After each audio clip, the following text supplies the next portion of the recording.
ঈদের ছুটির 4 দিনে সড়ক দুর্ঘটনার 32.10% ঘটেছে ব্যাটারি চালিত অটোরিকশার কারণে। দেশের 10টি বড় সরকারি হাসপাতালে ঘুরে এই চিত্র দেখা যায়।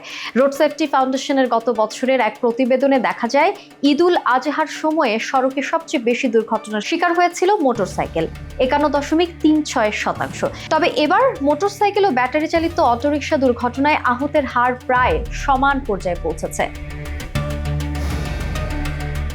রোড সেফটি ফাউন্ডেশনের গত কোরবানি ঈদের প্রতিবেদনে ব্যাটারি চালিত অটোরিকশার কোনো আলাদা হিসাব ছিল না। তবে এবার ঈদে ব্যাটারি চালিত অটোরিকশার দুর্ঘটনা বেড়ে যায়।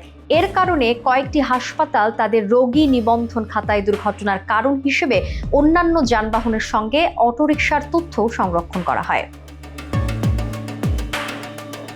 সরকারি হাসপাতালের রোগী নিবন্ধন খাতার তথ্য বলছে, দেশের 10 হাসপাতালে সড়ক দুর্ঘটনায় আহত হয়ে ঈদের আগের দিন থেকে টানা 4 দিন মোট 1137 জন চিকিৎসা নিয়েছেন। তাদের মধ্যে মোটরসাইকেল দুর্ঘটনায় 367 জন, 32.27%, ব্যাটারি চালিত অটোরিকশা ও সিএনজি দুর্ঘটনায় 365 জন, যা 32.10%।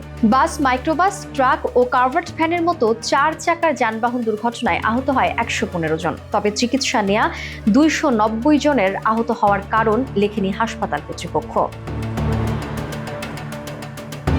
ঢাকা মহানগর পুলিশ ডিএমপির অতিরিক্ত কমিশনার মোহাম্মদ সরওয়ার বলেন, এবার ঈদে ঢাকা মহানগর এলাকায় সড়ক দুর্ঘটনায় মৃত্যুর ঘটনা ঘটেনি, কিন্তু সিএনজি ও ব্যাটারি চালিত অটোরিকশায় অনেক দুর্ঘটনা ঘটেছে।